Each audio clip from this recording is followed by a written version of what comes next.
Hello and welcome to the Modern Ear podcast, where we take a look at classic and favorite albums. I'm Trevor. I'm Beric, and I am very excited to talk with you today about the album Silent Alarm by the band Bloc Party. The album was released on the 2nd of February in 2005, and since its release, I listened to it 100 of times, but you, Trevor, listened to it just for the very first time. So guide me through your train of thoughts during that journey. I've now listened to Bloc Party's Silent Alarm, I think about 6 or 7 times. And I thought I would be having a moment of, oh, wait, I know these guys. I know this song. Like I had with Nirvana, where I knew Nirvana, but I didn't know the songs that well. And then you hear it and go, I know that. I didn't know any of these songs at all. That is super surprising to me. It was very interesting. When doing research, I noticed that 2005, when you would have been listening to Bloc Party in 2005, I was listening to very different music. Different indie rock at the same time, but also kind of indie pop stuff as well, and power pop. I was very, very big into power pop at that time. What is power pop? What kind of bands are doing power pop? I liked Phantom Planet at that time. Okay. Ben Queller, Rooney. Phantom Planet led me to Rooney because the drummer's brother is the singer from Rooney. And that was kind of like the California scene, pop rock, happy beach music kind of stuff. I like that too. But I didn't know that the name of the genre. That's what I was listening to a lot then. So a different one, a different genre.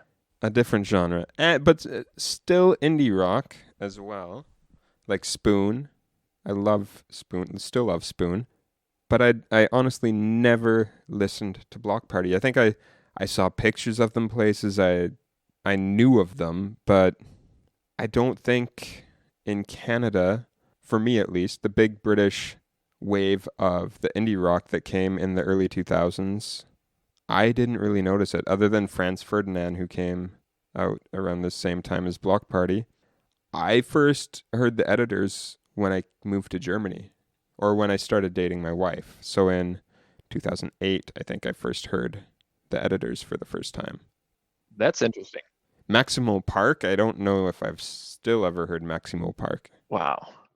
Because for me, all these bands you just mentioned and way more are part of the last big rock and roll era. And there were a couple of great bands from the US, but at least just from Great Britain, for me, all these bands are very important. Bloc Party, Maximo Park, Arctic Monkeys, Editors, Kasabian, Franz Ferdinand, Kaiser Chiefs. Kooks was big. The Kooks, very big. The Kooks I liked. Not only for me, but in all indie clubs, for all my friends at all festivals in Europe.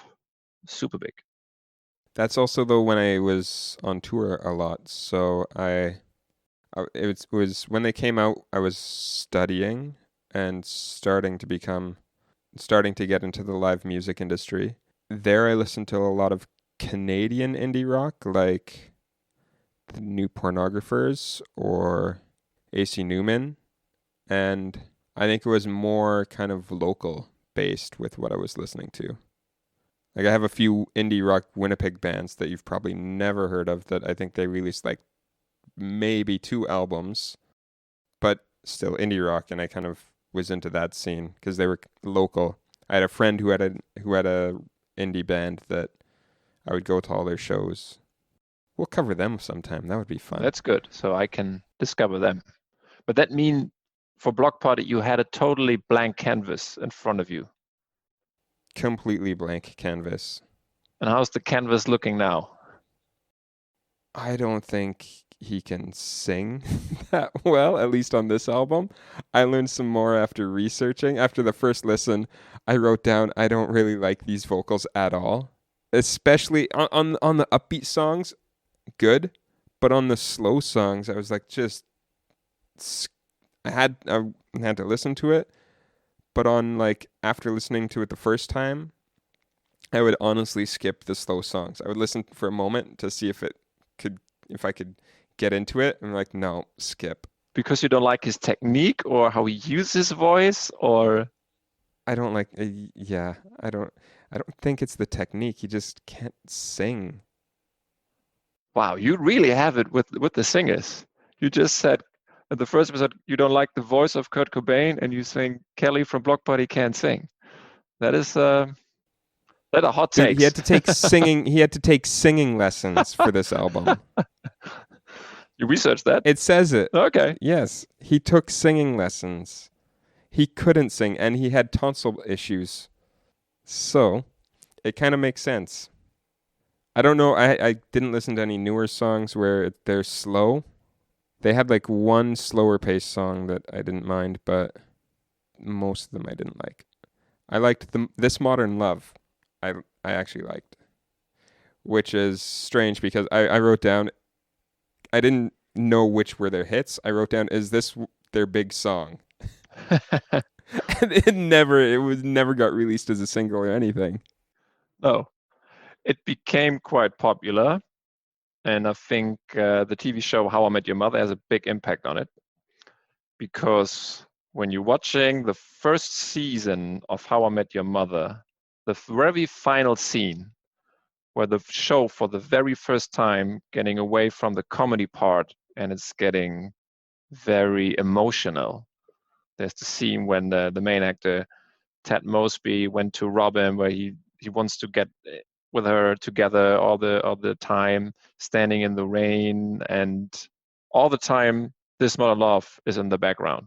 Yeah. And then he had this romantic scene with her, and then he's coming back, it's raining, and his best friend Marshall is sitting there, and his spouse just left him. And it's a very great emotional scene where the show takes another step, and This Modern Love makes that scene so great. I think it's one part of that, and I think it's one part why it's also streamed as so much on Spotify, because on Spotify it's one of the most listened songs of Bloc Party. That would make sense then. But yeah, I liked their more upbeat songs. The upbeat songs I did like, but the low key, slow stuff, didn't like it at all. What you liked about the upbeat stuff? I just liked Something. I liked the frantic pace of them, and I noticed, I don't know, I've never noticed this about myself when listening to stuff, or if it's just these first 3 albums that we've listened to. I didn't think I liked bass that much. You just discovered that. But with these first 3 albums, I'm like, oh, I really like the bass playing here. Nirvana, I was like, wow, the bass and drums in this are really good, which they were. Marvin Gaye, I was like, wow, this is great bass lines. And this, I was like, oh wow, like the bass is like really stands out in this. Like it leads the way through the whole album by design. But I didn't know that for me, I pay that much attention to bass. So for you, really, the bass stayed out. Also, at this album, the first instrument that stood out was the bass. The first thing that stood out was, like I've had it before that we've talked about, I have a thing for guitars that when they're panned and you have kind of a dueling guitar sound. Mm-hmm. I love that. And that's what they did here. So that was one of the first things that I noticed on the first track on Like Eating Glass.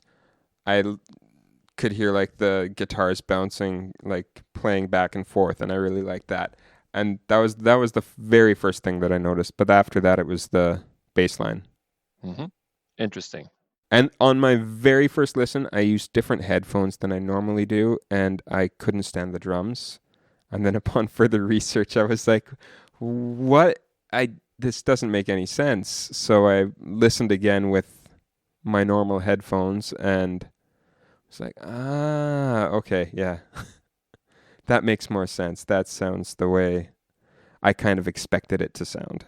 With the way the guitars and the bass were, I was like, the drums on my first listen didn't match up, but it then had to have been my headphones. They were too muted Okay. and too just not present. And then on my second listen, it was way better. If you would tell me that you did not like the drums at all on this album, I would be super surprised. I could hear them and could tell that it was good. I just thought that it wasn't on the very first listen, that it wasn't as present as it should be. But they are, when I went back to just my normal headphones, lesson learned. I noticed that the drums were very, very present.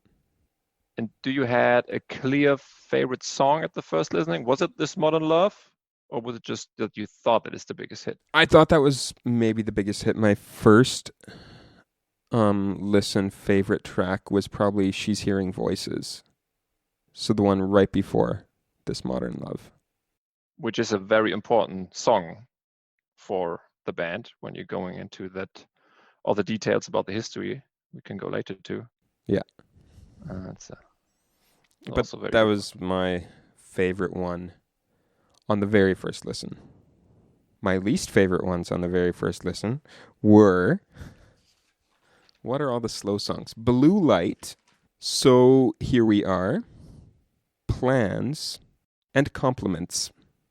I wrote as a note, could have gotten rid of all the songs after Price of Gasoline other than Luno and just ended on Luno. That is something that I read also in reviews afterwards. Yeah? Some guys said like it's a fantastic album, maybe 2 songs too long. And they mentioned also the last ones. I do not agree with that, but I completely agree with that, even on later listens. Okay. What else stood out for you while discovering this totally new album for you? One thing I liked about the vocals was the kind of staccato, like very choppy style that he would use sometimes in the really upbeat songs, but it made me think of just other bands all the time. Okay. So I then spent a lot of time trying to think of, okay, I recognize this style, and then I would get lost trying to think of what band it reminded me of. And which band was that? Hot Hot Heat, Vancouver-based indie rock band from 2001. So same time. And the Hives. It made me think of the Hives a lot. Really, the Hives? Just vocally. For some reason I kept thinking vocally Hives. I don't know why. Would never come to my mind. And on some of the slower songs, I thought of Brand New, which is like a kind of emo-y band from 2003. Now I have to listen to these bands. Would never come to my mind. At least not the Hives. Hot Hot Heat, maybe. So you actually know Hot Hot Heat? Yeah. One band that I thought of for, what song was that? That was Price of Gasoline. The vocals I wrote the whole song made me think of The Rapture and their song Echoes. And that's interesting because I later read that the producer of the whole album, Paul Epworth, later on worked with The Rapture. Yeah, he's also an interesting guy. I will have a couple of facts when we go into the research. Yeah, me too. I've read lots about how he actually worked on making the album. It's very, very interesting. That's good because I did not read this. I got lost in that. I found like actual Sound magazine articles with him. Perfect. And you mentioned the lyrics, and then you mentioned the vocals. But you also said in the Nirvana Nevermind podcast that you are usually have a big focus on the lyrics. How you like them? I found as a whole, the album for me, I didn't really notice like a center line with, it seemed to jump all over the place for me. Like there wasn't one topic kind of thing. And was there? No. But just still you can relate to some lyrics in some song and others not so much. Yeah. This album, I honestly did not pay that much attention to the lyrics. Okay. I got a bit confused at sometimes from it. I don't know if it was just my headspace these past few weeks, but I just kind of went out. One thing I also noticed with the vocals was on the one song on Helicopter. So the one thing I noticed with the vocals on Helicopter, I think it almost sounded like the backing vocals made me think of Muse, if that makes sense. Yeah, I can see that. Kind of like spacey, atmosphere-y vocals that I really liked too. That I found really cool. And I found it on a whole, the album fit very much with what I now kind of consider mid-2000s Brit rock. I think too it fits quite well to that genre. That's for sure. What did you, being someone who's heard the album so many times, after sitting down and actually kind of listening to it for the podcast, did you actually notice anything different when sitting down and listening to it for the quote unquote first time? Not really. So the all over picture I have for this album is so clear. But the interesting thing with this album is that I can still remember my very first listening in 2005. Really? Do you know this feeling when you're hit by a song that you're hearing for the very first time, like by a stroke of lightning, and you know exactly the rest of your life where you have been when you heard it for the first time? Do you know this feeling? I think I have that with The Darkness, which is kind of sad. What? With The Darkness? Yeah. The band The Darkness? Yeah. With I Believe in a Thing Called Love. I remember I was sitting in my friend's basement. He's like, I heard this awesome band. We have to listen to it. And he played it. And I'm like, that is awesome. What? Yeah. What am I missing about The Darkness? Okay. Interesting. But you know the feeling that was about. Yeah. Yeah. Man, I had it with a couple of music songs. And how I came to Bloc Party was in 2005. It was in summer, not immediately when the album came out. And I still remember it was a Friday after work. I was going home. At that time, it was the last month I lived with my parents.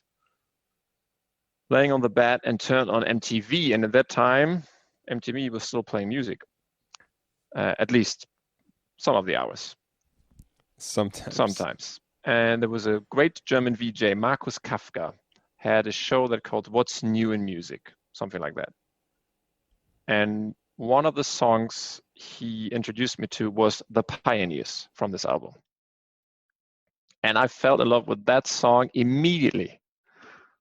It has a great video, it's an animated video, and how it starts with this guitar at the beginning and then the drums kicking in, it already had me. And I said, wow, that is just a great song. And I heard about Bloc Party from a friend that he said, it's a great album, I like it. But my first reaction was, Bloc Party is such a stupid band name. I don't know. That is awesome. So, but I think Silent Alarm, great album name. Bloc Party, silly band name. Doesn't matter. And what's interesting, after that song, he introduced me to another song that is still one of my favorites. That is Black and White Town by the band called Doves. I also never heard from them before that. One of my favorite bands right now. Yeah, and that was I still remember that day. And so I called a friend where I thought he had that album, got it as a copy, and the next day I drove to Denmark. And all the way I listened to that album. But from the beginning, I was just so into that song, The Pioneers, that I not wanted to overhear it. And so I listened to the whole album all over again. And the other song that I liked immediately was the starter, like Eating Glass. Then Helicopter as the second one, that really dialing up the speed. And what I also remembered was that I was so stunned by the speed of the drums and the rhythm section. They're really good. And I said, wow, this guy is so fast and it's such a great rhythm. And for me, it was like he's pushing the band just all the time in front of him, and they're just getting better because he's pushing them so hard. And during the next month, I listened to that album so often, and then later I discovered other songs that I listened a couple of times, but then after the 10th listening, I said, that's a very good song. Like This Modern Love didn't really catch my ear at the first listens, like maybe the 10th time after that, the 10th time I listened to that album. So with this album, it was like a group of friends, like you're in a sports team, and with some guys you're hitting it immediately off, and you're daily in touch, and with others you getting later a relationship. But at the end, the all over picture was just so good. This was how I remember my first listenings, I would say. And then when I was in the process of picking the album for the podcast, I was listening to different songs, and then again listened to the Pioneers while walking around the city. And I again had that stroke of luck by just listening to that song. I said, okay, that's how I'm going through. So this feeling still remains 15 years afterwards. I cannot tell you why. Maybe it's a structure by the song that is just fitting to what I like. But that's how I came into this album, and what still holds up for me. How you like that song, The Pioneers? I have to listen to it again now and see. It wasn't my favorite on the whole album, though, for sure.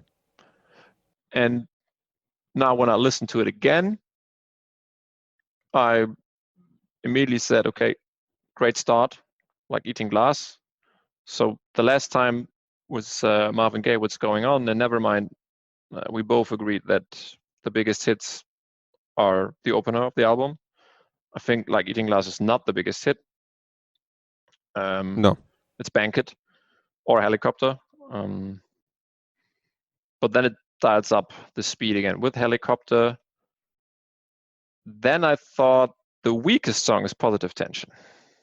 On the whole album? Yeah. No way. I have to completely disagree on that one.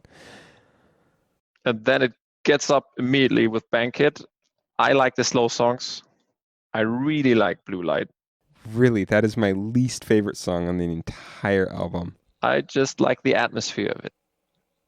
And I think maybe, I never really thought about it, that perhaps he's not a good singer.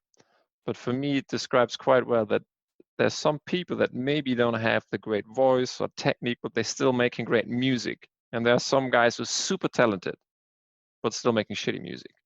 And I choose the first one. Do you want to hear my main note for that song? Yeah. Nope. Just spent most of the song waiting for something to happen. Well, maybe I just like waiting. The way that the drum's going the whole time, because he's going so quickly, I kept waiting for, I think it's the drummer Matt Tong is like, it's like hi-hat the whole song, isn't it? Yeah. Kinda. And I just keep waiting for waiting for the song to kind of explode, but it never did.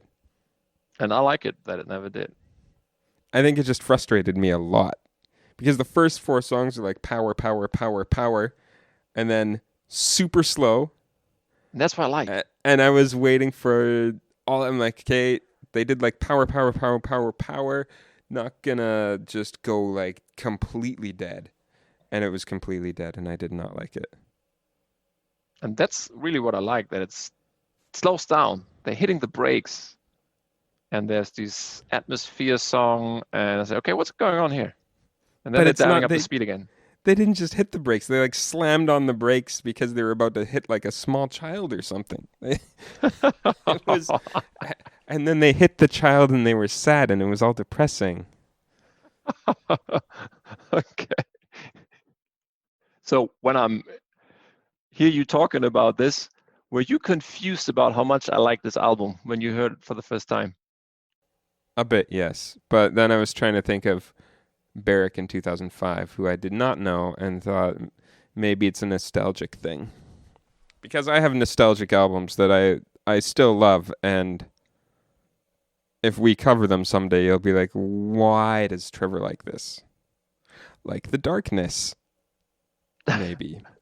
Don't compare the darkness to Bloc Party. I So know I the darkness, you can listen to that whole album. It's fantastic. okay, maybe yeah, we have to go to that too. Maybe I will. I never listened to the whole album, so that's yeah. I have to be quiet. Yeah, it has to do with nostalgia, I think, but I still would like it if I hear it for the first time today. I'm pretty sure about it. There's something about the album that just hits my taste. I did like the opening 4 tracks in a row of how like absolutely powerful they were. I could imagine myself in 2005 hearing it and really liking the album. I just never listened to it at that point. Yeah, especially to have with the first 4 songs like Helicopter and Banquet. These were great indie hits, both at the beginning of 2000s. And not like some critics or you, I also like the slow ending and the more, I would say, darker sound, or a little bit more sad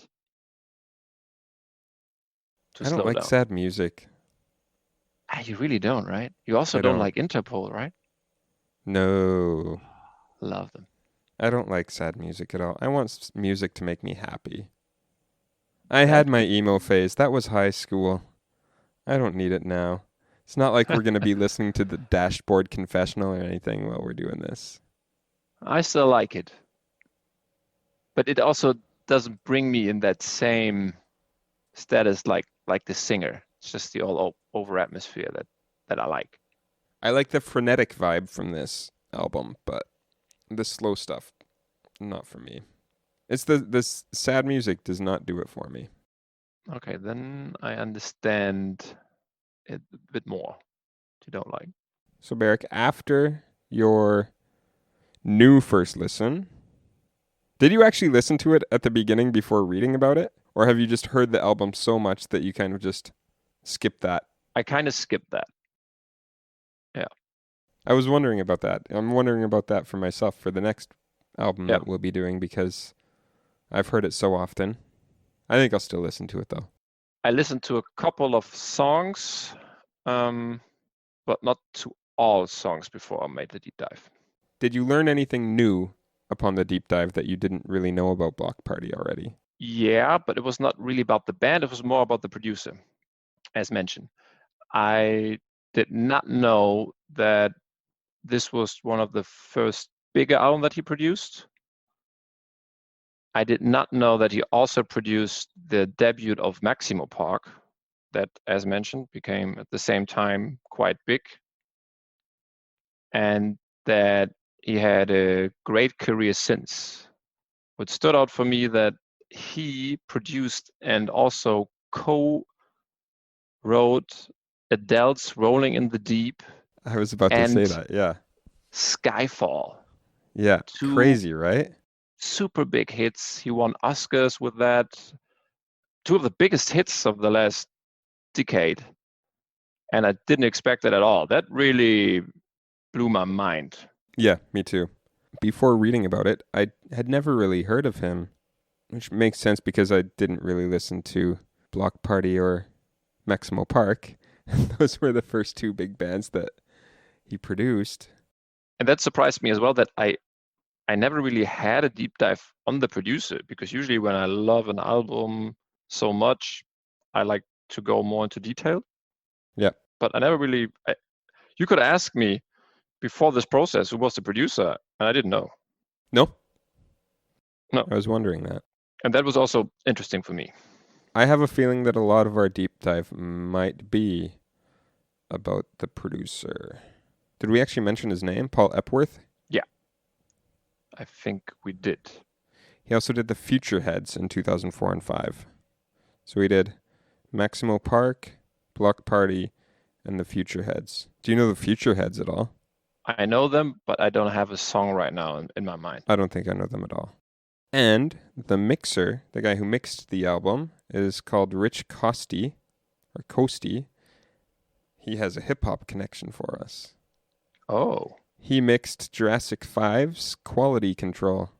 No. Yeah. I love Quality Control. And he also mixed, yeah, great album. He also mixed one of my favorite post-punk hardcore bands.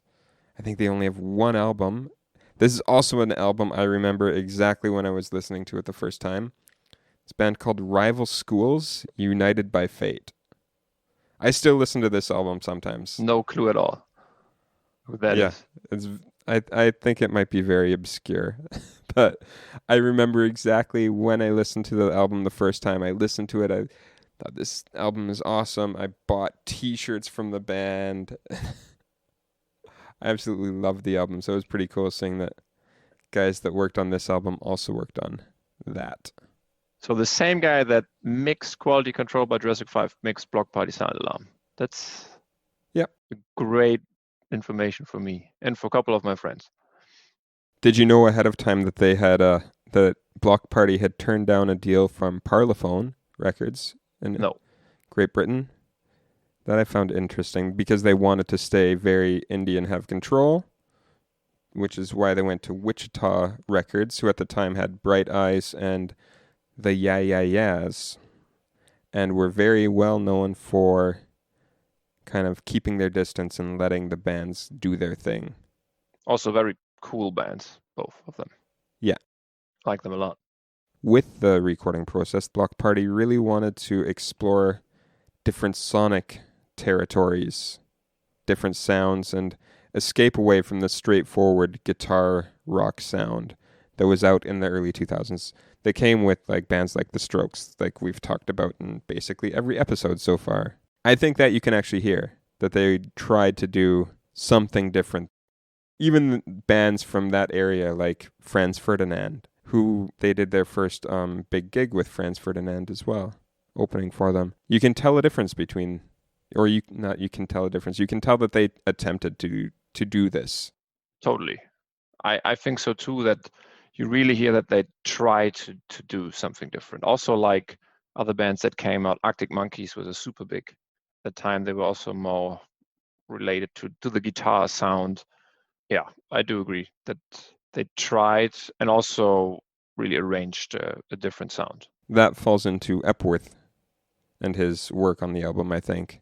I read an article on Sound on Sound was the website, and he does very interesting things when he's miking up a drum. Normally, lots of people, when they're miking a drum, will kind of tune the drum, mic it, and then kind of change the sound of the drum on the mixing console. Okay. He would spend hours tuning the drum, put a mic in front of it, listen to it in the studio or in the recording room, didn't like it, would go back in, tune again, move the microphone to a different spot. He would go on and on for hours. You can get, so his equalizing of the drums, he said he did by changing the distance of the microphone to the drum. Instead of changing it on tape, he would change the physical position of the microphone to the actual drum. That's cool.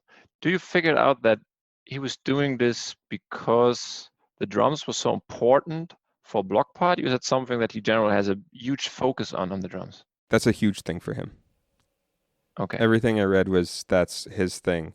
He likes to have the kind of chugging bass line, which they had. He actually boosted the bass up because the guitars are so frantic and everywhere. He boosted the bass in the mix so that it kind of has an even line through the record that the listener can follow, which is kind of true. The bass just kind of does his thing, chugs along, and it's kind of always there on point. And the drums, he has a signature style of hard-hitting upfront drums and chugging bass. This is what it said in the article. And what he wanted to do with the drums was to get a mixture between the raw power of a Rick Rubin record combined with the muted tones of disco drums. That's very cool. I think this might have been why I didn't focus on the lyrics as much. It sounds very much dancey, which is also something they were going for. And I think with a lot of dancey music, I don't really pay that much attention if it's like upbeat and kind of jump up and down. If you feel like you're gonna jump up and down, you don't really pay that much attention to the words that often, at the beginning at least. For me, That's a good explanation. Oh, yeah. So, how you described it, he has a very big impact on why I like this album so much, especially how he used the guitars and the drums. What you explained, this is something I really really love about the album. How this plays together. He said that he wanted to leave space for Kelly and Russell. Russell's the lead guitarist, right? Yeah. He wanted to leave them space to kind of explore and experiment. So he wanted the drums and the bass to be fixed and just leading the way, and then the other two guys could kind of do their thing, which is really cool. Which you managed to do. Here, I actually found my quote from him. This is from Epworth. He said, "I try not to put tape on my drums," that's a thing that a lot of drummers will do. They put like gaffer tape on the drums to get a dead sound on it so they don't ring as much. Yeah. He wrote, "I try not to gaffer tape drums at all, but I spend hours meticulously tuning them. Sometimes you tune drums and they sound great in the room, and you put mics on them and they sound like shit. So it's a case of tune it, have a listen, tune it, have a listen, tune it, have a listen." Natural progress. And that is dedication to getting that perfect drum sound. Yeah. Questlove would like his approach from the roots, I think. Probably. And as mentioned, I love the drums from this album. The drum is so good. On my further listens, after I swapped headphones, it's actually one thing that kind of separates them from the other bands from that time, I find. Like, their rhythm section is just different than your Franz Ferdinand or Kooks or any of the Kaiser Chiefs or whatever. And now it makes even more sense. It's very rarely that you listen to a rock album that a lot of people say, wow, these drums and these drummer, he's good. And with this album, a lot of people had that. Also from my friends and others said, this drummer is very good. This is quite rarely that this happens. They're actually another band kind of like Nirvana that went through a good amount of drummers before they actually got to Matt Tong. And with him, they became great, as I think. And he left the band, and the last album, it's very, very bad. Do you know why he left? So the guy from the bass, Gordon Makes, and Matt Tong both left. So for me, it's not Bloc Party anymore. It's only Kelly and Russell and some other guys. And a girl. There's an interview that the Kelly said, well, put it that way, it was about the usage of cocaine, and some liked them and some not. Okay. And interestingly, I saw them on the Hurricane Festival a couple of times. And one time I saw them, and on very, very short notice, the drummer, Matt Tong, couldn't play for whatever reason, or they don't want him to play. And then the drummer of Hot Chip went in, and she struggled so hard. She just got 24 hours earlier to say, you have to play our songs. And then this kind of drums, so that was quite hard set. I read also, though, that he had health issues at some points. There was a few instances where he couldn't play because of actual medical issues. Okay. I mean, when you play the drums all the time like him, then you at least get exhausted, but I'm pretty sure that had maybe some other reasons. At the beginning of Price of Gas, there's like a kind of a marching sound? Yeah. Do you know how? I actually saw where they explained how that was made. The bass player, Mokes, strapped wooden planks onto his feet and was stomping around the studio. So it really was a marching sound. Yeah, it was a marching sound because he packed big wooden boards on his feet and walked around.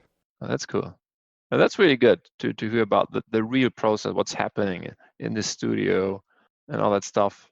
And that's quite good. What was not totally new for me, but I forgot that, was how Bloc Party was discovered.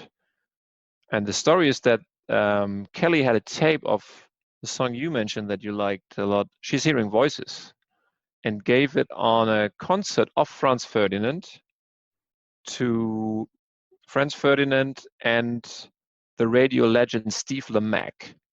He's really a legend in the UK on the BBC. And Steve Lamacq played it also on the radio, and so that was something that they pushed them. Cool. So that was also quite good story, and so that also in that time really shows that what you mentioned, that some of these bands really were close to each other or had impact on each other. And then, as mentioned, Bloc Party had first big concert as a supporting act for Franz Ferdinand. Yeah. I also read that Positive Tension and She's Hearing Voices were big examples of what they were trying to do, combining techno house with guitar music. So that's pretty cool too. I like the idea of I think that was a big thing that they wanted to do, was combine genres, so it wasn't just guitar rock. Yeah, and what they did to me, they opened the gate to an old genre, I would say, or an old decade for me. Because I was talking to other people how much I like this album, and then from the generation of my older brother, I said, Beric, then you have to listen to some 80s music. When you listen to that, there's so much impact from 80s music. And for me, I was never really into the big 80s stuff. Because I think in that age, I just thought it wasn't cool. And because of Bloc Party, I started listening to the Smiths and Joy Division and The Cure. And then I figured out that I liked them a lot. So that was just after 2005. And it was because of Silent Alarm. Interesting, though, that Kelly has never owned a Cure album. Yeah. And also, there were a lot of times compared to Gang of Four, and they also said they never really heard of Gang of Four. I always find that interesting when people are like, oh, they sound like them and them and them, and the band is like, who is that? Sometimes I'm not sure if the bands just don't like to be compared, and as they said, we never really listened to them. But sometimes I'm pretty sure it's just the truth. There were also some bands, for the Strokes, it was the same. Again, the Strokes, where everybody's saying, oh, you totally sound like this and that old band. I said, who's that? I read some interesting things going into the comparisons where they really didn't like that at all. And they found it that when getting asked questions about being compared to these bands, Kelly would get annoyed with the fact that he was getting questions that for him didn't seem important. A lot of things I read about them were that reporters found that they thought that they were kind of arrogant. Then I read one interview of them talking about, it's not arrogance, we just want to actually talk about things that are relevant and not, oh, you guys sound like this band.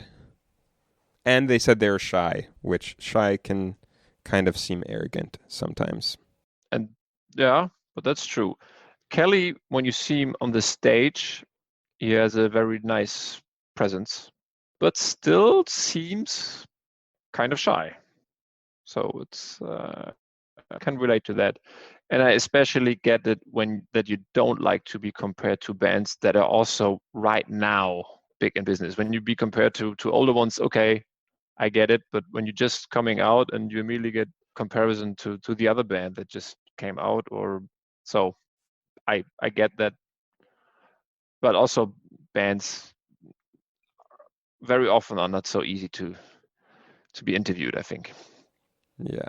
I think also with them, especially with Kelly being the singer, he probably being having immigrant parents in England, where his parents came from Nigeria, growing up with, at that time in England, lots of racial issues, being from an immigrant family, racial issues, and then all of a sudden being a black man in a predominantly white style of music, musical genre. That would be super frustrating all the time. You would be, hey, it's the band with the black guy. Totally, yeah. That's what he was getting. He's. I saw one quote of him saying he hates being reduced to the black guy in the indie band. Which is totally understandable. Again, That would be pretty tough. And then later coming out as being homosexual and having people question that the first few years of the band's existence would get pretty frustrating. I could see where an artist would kind of close themselves off. Absolutely. I remember during that time, I was very surprised that this topics are any topics in alternative music, but that was a little bit naive. So unfortunately, it is. And yeah, that he came out that he's gay, I think was after Silent Alarm. It was not in that process. No, it wasn't in the process. But no. It was a topic, and all of it was a topic. Yeah. And that's for sure very annoying to be reduced to that in his position. That's for sure. Anything else that you find pretty relevant to the recording of the album or information about the album in general? For the recording of the album, not so. What I also did check the reviews, how it was reviewed at the time, and was also quite good, mostly what I found. Like Pitchfork gave it an 8.9 from 10, and they're mostly quite critical. The NME in Great Britain had a very positive review. They say Silent Alarm is the unpigeonholable soundtrack of the 21st century live as a cast-off. In a world of posers, fakers, and bandwagon jumpers, Bloc Party are unquestionably for real. They never shy away from showing the truest feelings, even those are vulnerability and weakness and all that stuff. So, for example. So I did not found any bad reviews. So it was not. I found a bad review. Yeah? Which one? Yeah. From The Guardian, they gave them 3 stars and wrote, listening to it is like being cornered at a family gathering by your ghastly brother-in-law, not the sort of experience you want rock music to evoke. Quite funny. I loved it. I was like, I get that with some of the songs. It's great usage of words. I disagree, but it's okay. Rolling Stone kind of just annoyed me with their review. They gave it 4 stars. Did you read the Rolling Stone review? Not the one. I'll read it because I kind of have to read it now to actually show why it annoyed me. It wrote, how do you pronounce his last name? Okereke? I think so. I always struggle with this.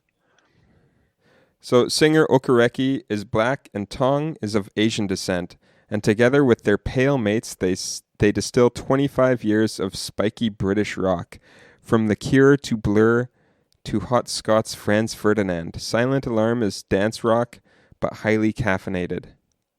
I was like, why do you have to actually reference that the singer's a black guy and that the drummer is Asian? That's very completely bad. irrelevant to the album. Did not read that. I was like, this, and from Rolling Stone, That's like awful. I would have expected something more from like one of the prominent rock musics. Well, that describes quite well what they're facing, or what he was facing. That's awful. Yeah, I read that as one of the first things I read, and then I read the interviews with him later and the quotes of him talking about that, and I was like, yeah, I can see why you would get annoyed with that. Okay.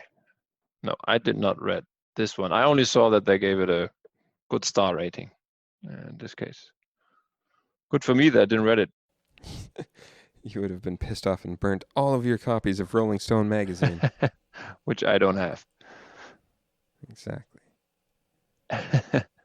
No, but otherwise, I did not had big new information that had impact on listening to the album. It got generally very, very good reviews, like you said. Like basically 4 and 5 stars across the board. Yeah. Other than The Guardian, who they later, it was their music critic or music reporter Alexis Petridis, and he has a great actual kind of in-depth interview with them afterwards from like October of that year. That's where I got the stuff about their being shy and not kind of how they deal with the press, was from an article where he talked to them. So I thought that was kind of interesting that they give this really kind of in-depth interview to a guy that just kind of trashed their album. That really is interesting. But the Guardian, it's a very big newspaper. Maybe he's also a very important guy. I don't know. But that's a good one.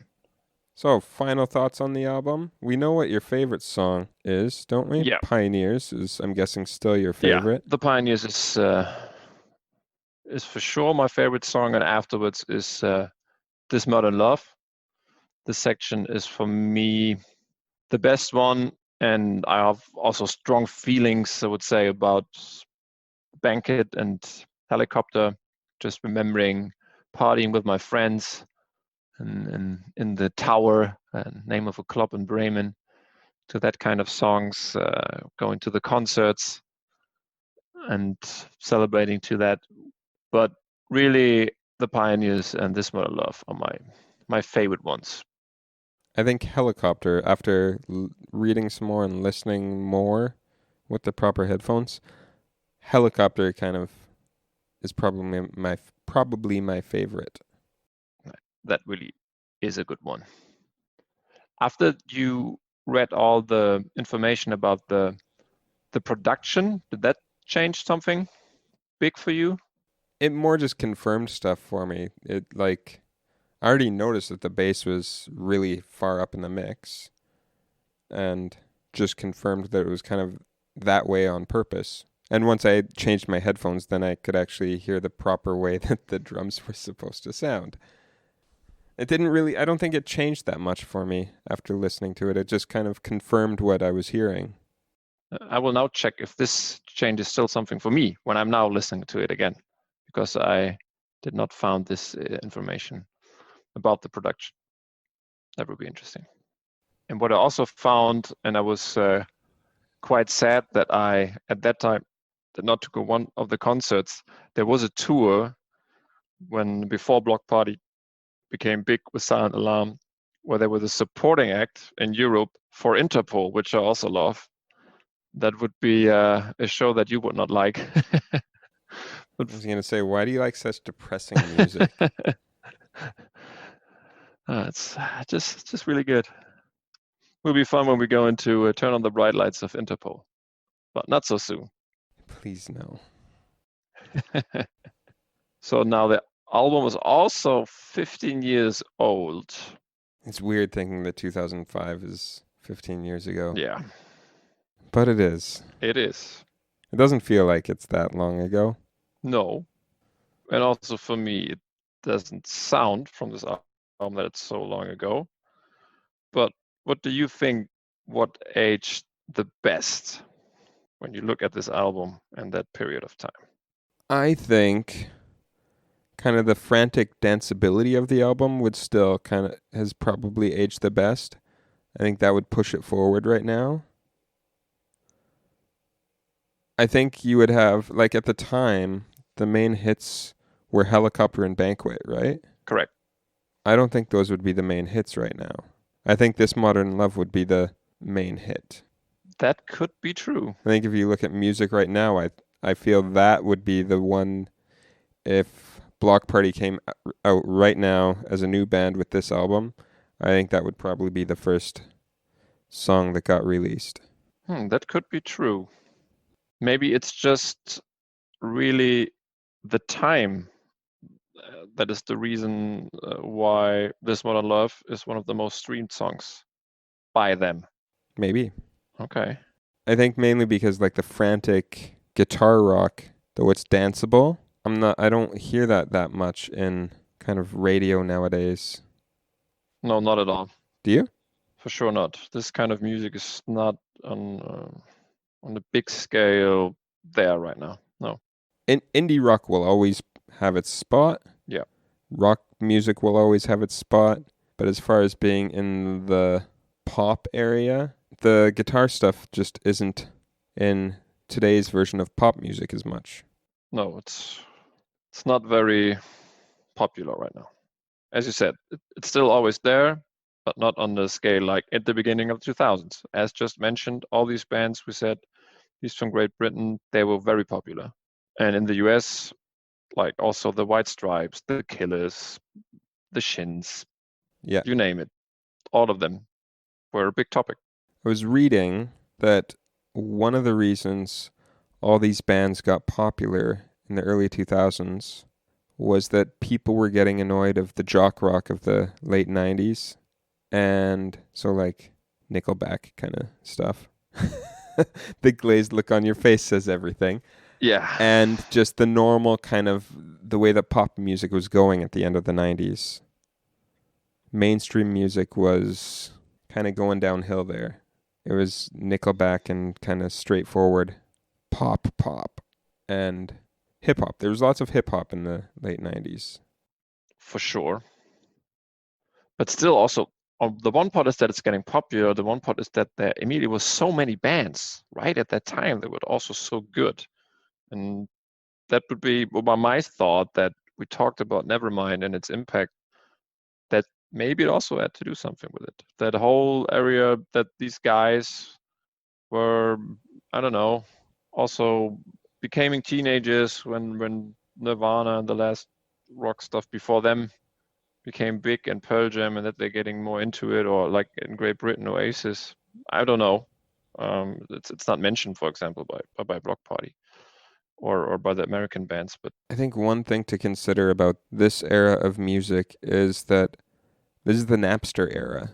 This is the era when music started to become kind of traded online openly for the first time ever, where music was becoming less based on where you are is what you're going to hear, and more you would have your occasional band that would make it overseas more, but the early 2000s is when the internet really exploded with music. that is totally true. And so a band like Bloc Party from Britain got huge all over the world because now people could hear them all over the world a lot easier than before because they became instant everywhere, Yes. correct? But it was still like, it was not as easy as it today, No. but still, it was just, you're right.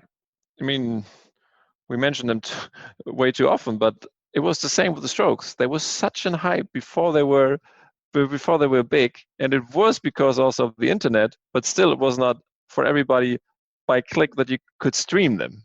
It was in the middle of that. Yeah, And yeah. it It was was like the also beginning with phases. some stuff with the White Stripes and others.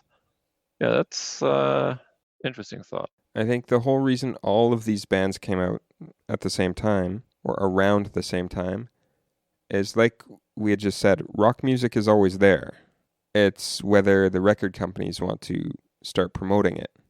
Yeah, And so when you get one or two bands that make the leap into mainstream music and they notice, oh wow, the people want to change, they don't want to listen to this stuff, we need to go find bands like this. There's already going to be bands like that that exist, that are playing like that have maybe had older bands and they played somewhere with these people who played with these people. The music industry is big, but it's not that big. It's very much 6 degrees of Kevin Bacon. You know someone who knows someone who knows someone, and I could see bands getting a hold of stuff from other bands and hearing it and going, "Oh, that's a cool thing." And so then they incorporate things because a lot of the sounds are very similar, right? for sure. So I think it's especially you have like a very distinct Brit sound. You have a very distinct American garage rock sound. Yeah, and also, yeah, sometimes by a city there's like Detroit sound.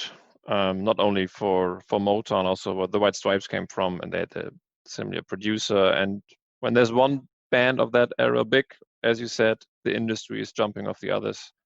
Like what happened with Nirvana Yeah, and grunge. That's why so many of those bands pop up all of a sudden is they're already there. It's a scene that's already kind of in place and just waiting to be kind of discovered. that is totally true. And you can see it also in German music. There's so many bands that are so close to each other, and on one part, all of them became big.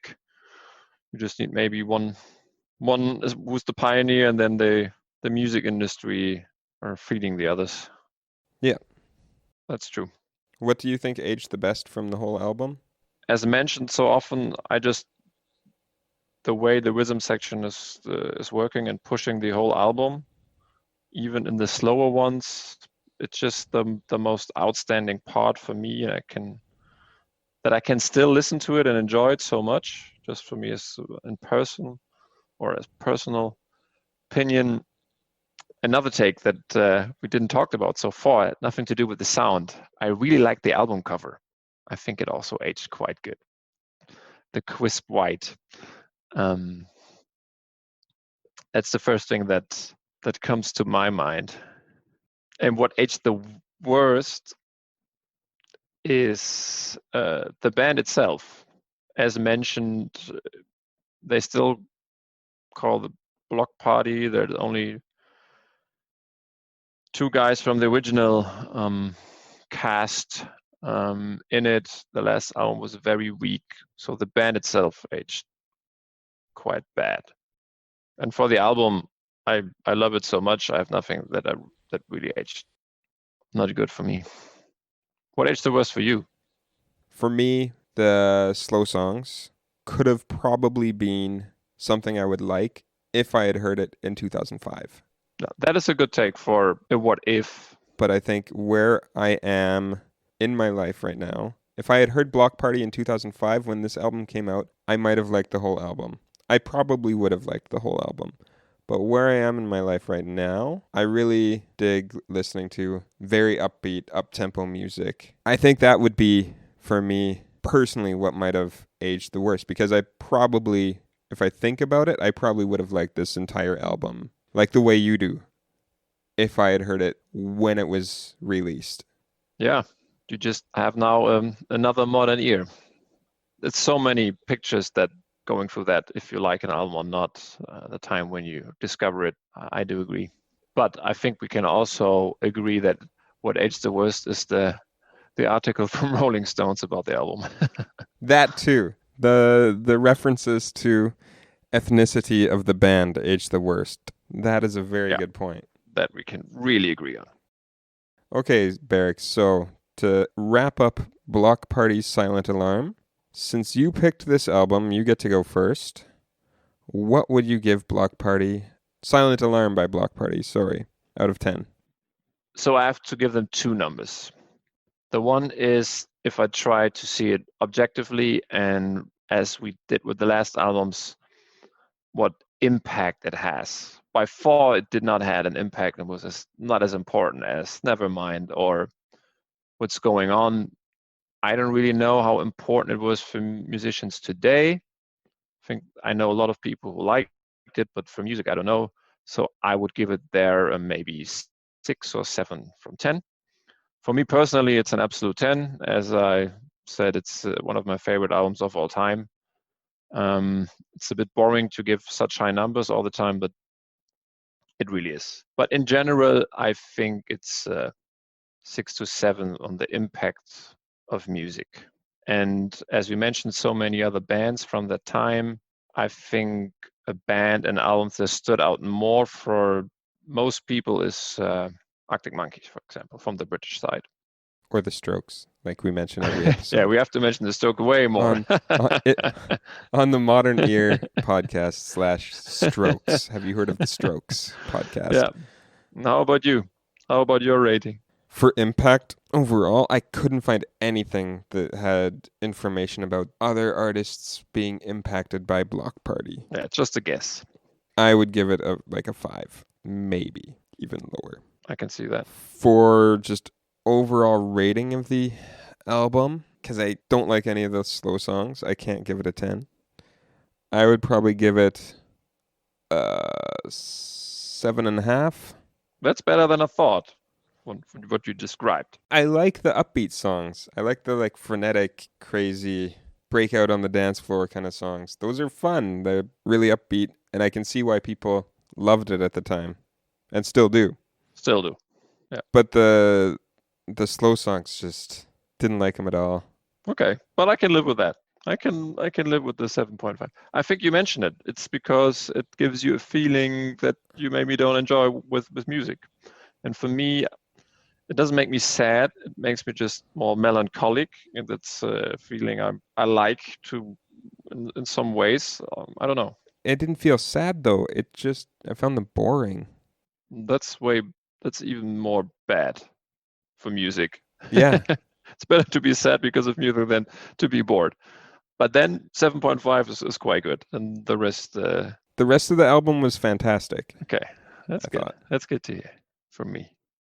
But now I'm even more curious about the next album we're talking about, because that's your pick.